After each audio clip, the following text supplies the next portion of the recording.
नमस्कार, आप देख रहे हैं दुनिया दरबार। इजराइल, अमेरिका और ईरान जंग को आज 22 दिन हो चुके हैं। 22वें दिन भी लगातार हमले जारी हैं। ईरान लगातार जवाबी हमला कर रहा है। मिसाइलों में अब क्लस्टर बमों का इस्तेमाल कर इजराइल पर दाग रहा है।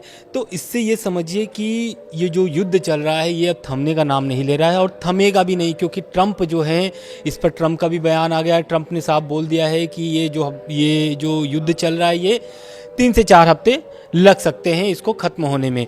वहीं एक और दावा आ रहा है दोनों देशों की तरफ से, ईरान और अमेरिका दोनों ही देश बोल रहे हैं कि जंग हम जीत चुके हैं।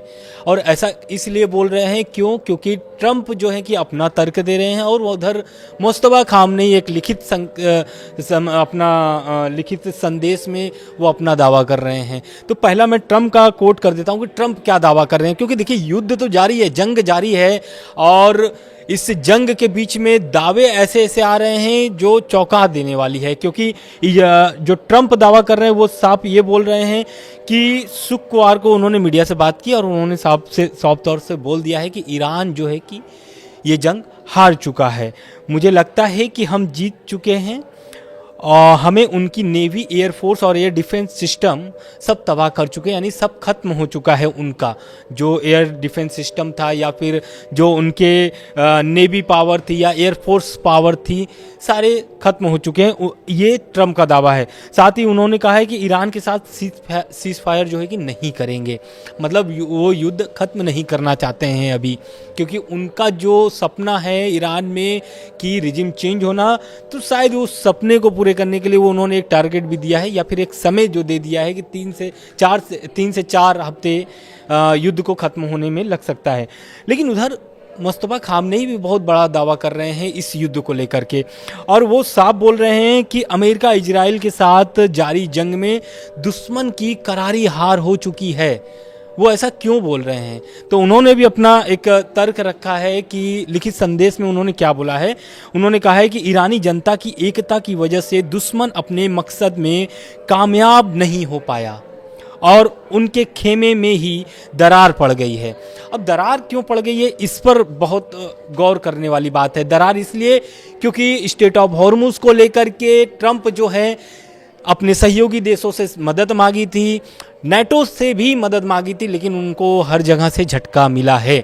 लेकिन ट्रंप का जो स्ट्रेट ऑफ हॉर्मुज को लेकर के बयान आया है, उससे ये लगता है कि क्या स्ट्रेट ऑफ हॉर्मुज में अमेरिका हार चुका है, क्योंकि ये अपनी हार खुद मान लिए हैं। ऐसा इसलिए क्योंकि ट्रंप के बयान से ऐसा निकल रहा है।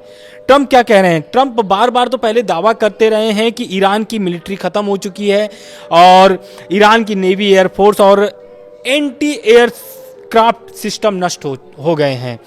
और लेकिन स्ट्रेट ऑफ हॉर्मुज अभी भी ईरान के माइंस, ड्रोन्स और मिसाइलों से बंद है। इसलिए क्योंकि देखिए ईरान का अभी भी एक अधिकार है स्ट्रेट ऑफ हॉर्मुज पर, और वो अधिकार जो है कि अभी भी उन्हीं के पास है। ट्रंप चाह रहे थे कि ये जो अधिकार है वो ख़त्म हो जाए या फिर ईरान स्ट्रेट ऑफ हॉर्मुज को खोल दे। क्योंकि वहाँ पर लगभग दुनिया की 20% जो है कि व्यापार होता है वहीं से तेल, एलपीजी सारे चीज़ें वहीं से निर्यात होते हैं। इसको लेकर के लेकिन अब ट्रंप के जो सारे दावे थे, क्या ये जो बार बार ये दो दावे कर रहे थे कि स्ट्रेट ऑफ हॉर्मुज में हम ऐसा कर देंगे, वैसा कर देंगे, लेकिन ऐसा अब लग नहीं रहा है। क्योंकि स्ट्रेट ऑफ हॉर्मुज के लेकर के जो मसले थे वो एकदम पलट हो चुके हैं। और ट्रंप के बयान से ऐसा लगता है कि क्या स्ट्रेट ऑफ हॉर्मुज को लेकर के वो सरेंडर कर दिए हैं, क्योंकि स्ट्रेट ऑफ हॉर्मुज को लेकर के जो ट्रंप ने बयान दिया है वो सबसे चौंकाने वाला है। उन्होंने कह दिया है कि ये जो ईरान के साथ युद्ध चल रहा है ये एक बड़ा यूटर्न इस पे लेना चाहते हैं। क्यों इसलिए क्योंकि वो अपने सहयोगी देशों से मदद भी मांगी थी। चीन, Japan, France, Britain, south Korea से स्ट्रेट ऑफ हॉर्मुज में वॉरशिप भेजने को कहा था, लेकिन उनको ऐसा कोई भी मदद नहीं मिलता है। और इसके साथ साथ उन्होंने नाटो देशों से भी, जो 32 देशों का संगठन है, उसमें तुर्की भी शामिल है और उसमें अमेरिका भी सदस्य है। इसको नाटो देशों से भी सदस्यों से भी ट्रंप ने मदद मांगी थी, लेकिन स्ट्रेट ऑफ हॉर्मुज को लेकर के इतना मतलब टेंशन बना हुआ है कि कोई भी देश ट्रंप के सहयोग में नहीं आया है। और उनके बयान से तो अब ये लगता है कि वो साफ तौर से स्ट्रेट ऑफ हॉर्मुज को लेकर के हार गए हैं, क्योंकि वो कह रहे हैं कि अमेरिका स्ट्रेट ऑफ हॉर्मुज को पूरी तरीके से कंट्रोल करने या खोलने की जिम्मेदारी नहीं लेगा। इसका अर्थ यही निकलता है कि जो ट्रंप लगातार दावे कर रहे थे वो दावे खोखले थे। इसलिए मैं बोल रहा हूँ क्योंकि उनके इस बयान से निकलता है, और उनको हालांकि मदद भी नहीं मिला है। जो वो मदद चाहते थे, नाटो देशों से चाहते थे, जो वो जापान, फ्रांस, ब्रिटेन से चाहते थे, उन्हें वो मदद नहीं मिली। लेकिन स्ट्रेट ऑफ हॉर्मुज को लेकर के संयुक्त राष्ट्र का बयान आया हुआ है। संयुक्त राष्ट्र क्या कह रहा है स्ट्रेट ऑफ हॉर्मुज को लेकर के, क्योंकि बहुत सारे प्रयास ट्रंप कर चुके हैं और वो विफल भी नजर आ रहे हैं। तो स्ट्रेट ऑफ हॉर्मुज को लेकर के जो यूएन का बयान आया है, संयुक्त राष्ट्र महासचिव एंटोनियो गुटेरेस ने कहा है कि संगठन हॉर्मुज को फिर से खोलने में मदद करने के लिए तैयार है। साथ ही उन्होंने कहा है कि पहले भी संयुक्त राष्ट्र ने रूस और यूक्रेन के बीच ब्लैक सी ग्रैंड डील कराने में अहम भूमिका निभाई थी। गुटेरेस ने कहा है कि कोशिश की जा रही है कि स्ट्रेट ऑफ हॉर्मुज में भी पहले जैसे हालात बनाए जा सके, ताकि जहाज़ों की आवाजाही सामान्य हो सके। इसके लिए संयुक्त राष्ट्र खाड़ी देशों और यूरोपीय परिषद के साथ लगातार बातचीत कर रहा है, क्योंकि इस स्ट्रेट ऑफ हॉर्मुज में तनाव का सीधा असर वैश्विक सप्लाई और अर्थव्यवस्था पर पड़ रहा है। तो ये बयान जो था स्ट्रेट ऑफ यूएन के जो महासचिव हैं एंटोनियो गुटेरेस, उनका बयान था, और उस बयान में ये कह रहे हैं कि ठीक है, इस जो अभी तनाव चल रहा है स्ट्रेट ऑफ हॉर्मुज को लेकर के, देखिए ईरान ने लगातार दावा किया है और लगातार वो संकेत भी दे रहा है, चेतावनी भी दे रहा है कि हम स्ट्रेट ऑफ हॉर्मुज से कोई भी जहाज गुजरने नहीं देंगे। सिर्फ चीन और रूस के लिए वहाँ पर खुले हुए, थोड़ा भारत के लिए भी अभी थोड़ा मदद दी जा रही है ईरान की तरफ से। लेकिन स्ट्रेट ऑफ हॉर्मुज से जो अमेरिकी सहयोगी देश हैं, उनके जो जहाज गुजर रहे हैं, या तो उनको फिर वहाँ पर टोल देना पड़ेगा। जैसे कि आप हाईवे से गुजरते तो जो टोल पड़ता है, वहाँ पर आपको टोल टैक्स देने पड़ते हैं, तो वैसा ही ईरान अब स्ट्रेट ऑफ हॉर्मुज में भी करने का प्लान बना रहा है। और उन्होंने साफ बोल दिया है कि अब जो भी देश, मतलब कि अमेरिका की जहाज हो या फिर अमेरिकी सहयोगी देशों का जहाज हो, उन्हें अब यहाँ पर वो भुगतान करना पड़ेगा।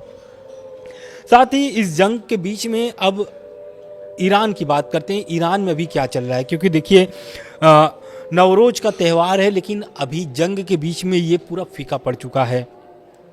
ईरान में हर बार जो नवरोज की त्यौहार होता है, वो पूरी तरीके से एक ये भी कह लें कि उनकी जो सदियों पुरानी परंपरा है वो इस बार नहीं दिखी है, क्योंकि लोग सड़कों पर उतरते थे, रात में आग जला करके वो जश्न मनाते थे, लेकिन इस बार ऐसा कुछ ईरान में नहीं देखा गया है। क्यों? क्योंकि सरकार ने लोगों को इकट्ठा होने के लिए मना किया है, रोक लगाया है। इसलिए क्योंकि अगर भीड़ इकट्ठा होती है तो फिर से प्रदर्शन या फिर विरोध, जो प्रदर्शन अभी पहले हुआ है 2-3 महीने पहले, वो प्रदर्शन फिर से न शुरू हो जाए, इसको लेकर के सरकार सख्ती बरत रहा है। लेकिन ये जो नवरोज का जो त्यौहार है, लोग अब अपने घर में ही मनाते हुए दिखें, और माहौल जो है कि खुशनुमा नज़र नहीं आया है, क्योंकि जो त्यौहार था ये सदियों परंपरा है उनकी, जो ईद मनाई जाती है। जैसे कि अभी आप देखिए सऊदी में भी, भारत में भी आज ही ईद मनाई जा रही है, लेकिन ईरान में जो इस बार ईद की जो खुशी है वो लोगों में नहीं दिख रही है। वो क्या चाहते हैं, ईरान की जनता क्या चाहती है? ईरान की जनता जो प्रदर्शन कर रही थी मुस्तफा अली खामनेई के खिलाफ, लेकिन अली खामनेई के मारे जाने के बाद अब वहाँ पर लोगों की नज़रिया चेंज हो गया है। यही कारण है कि जो रिजिम चेंज करने का जो सपना था ट्रंप का, अब तक पूरा नहीं हुआ है। 22वां दिन हो गया युद्ध का। मुस्तफा खामनेई लगातार अपनी संदेश भेज रहे हैं, क्योंकि अभी तक वो जब से वो सुप्रीम लीडर बने हैं, तब से वो सार्वजनिक रूप से नहीं आए हैं। और अब उनके जो संदेश हैं वो या तो फिर ईरान के सरकारी चैनलों पे पढ़ा जा रहा है उनके संदेशों को, या फिर वो अपने सेना के द्वारा या फिर आईआरजीसी के द्वारा कहवाया जा रहा है। तो आईआरजीसी का हम बात कर लेते हैं एक बार फिर से, क्योंकि आईआरजीसी ने बड़ा दावा किया है 22वें दिन। उन्होंने कहा है कि 70वीं जो उनकी जवाबी कार्रवाई थी उसमें भारी क्षति पहुंचा है इजराइल को, और 55 से ज़्यादा ठिकानों को उन्होंने तबाह किया है।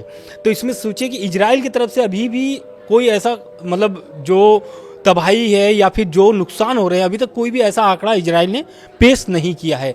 ईरान की तरफ से लगातार पेश हो रहे हैं, ईरान में ये भी दिखाया जा रहा है कि उनको कहाँ कहाँ नुकसान हुए हैं, लेकिन इजराइल की तरफ से अभी कोई ऐसा खबर सामने नहीं आ रहा है इजराइल की तरफ से कि इनको क्या क्या नुकसान हुआ है। लेकिन उनके पर दोनों तरफ से हमला हो रहा है, एक तरफ तो ईरान भी हमला कर रहा है, दूसरी तरफ हिजबुल्लाह भी लेबनान से हमला लगातार कर रहा है। सऊदी और कुवैत, इजराइल समेत बाकी जो खाड़ी देश हैं वो अब एयर डिफेंस सिस्टम को अपने सक्रिय कर दिए। हालांकि अब उनके एयर डिफेंस सिस्टम जो है कि बचे नहीं हैं, जो थोड़े बहुत बचे वही काम कर रहे हैं। लेकिन इजराइल पे जो हमले हो रहे हैं ईरान की तरफ से, वो जो मिसाइल है उसमें अब क्लस्टर बम डाल करके दागा जा रहा है, और यही कारण है कि जो उनके एयर डिफेंस सिस्टम है वो भी अब नाकाम हो चुके हैं।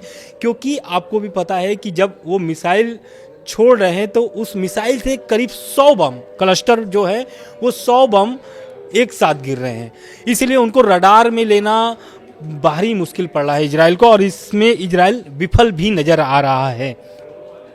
दूसरी ओर खबर ये भी आ रही है कि डिगो गार्सिया जो है वहाँ पर ईरान ने हमला किया है। ये सबसे बड़ा हमला माना जा रहा है ईरान का, क्योंकि 4000 किलोमीटर की दूरी तय की गई है। ईरान की जो मिसाइल है, हालांकि जो टारगेट पे पहुंचना था ईरान की मिसाइल को वो पहुंच नहीं पाया है, लेकिन ये जो हमला किया है ईरान ने, ये संकेत दिखाता है कि ईरान अभी भी सख्त है और अभी भी जंग लड़ने के लिए तैयार है। और ये दागा कहाँ है? रिपोर्ट के मुताबिक हिंद महासागर में स्थित डिगो गार्सिया के संयुक्त अमेरिका यूके सैन्य बेस को भी बैलिस्टिक मिसाइलों से निशाना बनाने की कोशिश किया गया है। साथ ही हम बात कर लेते हैं अब ईरान के मिसाइलों का जो इजराइल अभी तक झेल रहा है, और जो क्लस्टर की बम के जो मैंने जिक्र किया था आपको पहले, वो क्लस्टर बम ऐसा नहीं है कि ये जो अभी गिरेगा अभी ही फटेगा, वो युद्ध खत्म होने के बाद भी फट सकता है, क्योंकि वो तुरंत नहीं फटता है क्लस्टर बम। क्लस्टर बम अगर गिरता है तो वो मान लीजिए कि गिर गया है इजराइल में और इजराइल उसको कहीं उठा करके रख लिया या फिर उसका रिसर्च कर रहा है, उस दौरान भी फट सकता है। तो क्लस्टर बम की ये ताकत है। साथ ही साथ ट्रंप का बयान मैं फिर से कोट करता हूं, क्योंकि ट्रंप ने इस युद्ध को लेकर के जो ताज़ा बयान दिया है, इससे ये नज़र आता है कि स्ट्रेट ऑफ हॉर्मुज में जो तनाव बने हैं वो अभी भी बने रहेंगे। साथ ही साथ ये जो युद्ध चल रहा है अभी भी, ये युद्ध में अमेरिका और इजराइल दोनों ईरान से युद्ध करना चाहते हैं, क्योंकि ट्रंप का जो बयान है वो कह रहे हैं कि ऑपरेशन एपिक फ्यूरी के अगले 4 से 6 हफ्ते तक लग सकते हैं। मतलब ये जो ऑपरेशन है ये 4 से 6 हफ्ते अभी और चल सकते हैं। साथ ही उन्होंने दावा किया है कि ईरान की सैन्य ताकत और उनके परमाणु कार्यक्रमों को काफ़ी नुकसान पहुंचाया है। हाँ, खबर ये भी आ रही थी सामने कि ईरान की जो इस्फहान है, इस्फहान में परमाणु ठिकाने हैं, वहाँ पर कुछ नुकसान हुए, वहाँ पर हमले हुए हैं, ऐसी खबरें सामने निकल के आ रही है। लेकिन सबसे बड़ा क्वेश्चन ये है कि क्या अमेरिका ईरान की जमीन पर जो ऑपरेशन चलाने की बात कर रहा था, जमीनी ऑपरेशन शुरू करने की बात कर रहा था, तो क्या वो जमीन पर सेना को उतारेगा या नहीं? अगर उतारेगा तो ये जो उतारने वाली बात है ये कैसे और कब करेगा, और इस पर ट्रंप ने अभी तक कोई जवाब नहीं दिया है, क्योंकि ट्रंप से लगातार क्वेश्चन किया जा रहा है और वो प्रेस कॉन्फ्रेंस में भी आकर के अपनी बातें रख रहे हैं। और ये जो बयान मैंने अभी आपको कोट किया कि इनको 4 से 6 हफ्ते लग सकते हैं युद्ध खत्म होने में, या फिर वो जो ऑपरेशन चला रहे हैं ऑपरेशन एपिक फ्यूरी, वो 4 से 6 हफ्ते लग सकते हैं। तो क्वेश्चन यही है कि क्या अब अमेरिका इस युद्ध को और विस्तार देगा या फिर खत्म करना चाहेगा, क्योंकि ट्रंप ने साफ बोल दिया कि हम सीज फायर ईरान से नहीं करेंगे। वही मुस्तफा खामनेई का भी कहना है कि हम अमेरिका और इजराइल से सीज फायर नहीं करना चाहते, हमारा जो सैनिक है आखिरी सैनिक तक हम जंग लड़ते रहेंगे। तो मिडिल ईस्ट जैसे भी लगातार अपडेट आते रहेंगे, पहुंचाने का प्रयास करेंगे। और खबर कैसी लगी कमेंट बॉक्स में कमेंट करके ज़रूर बताएं। नमस्कार।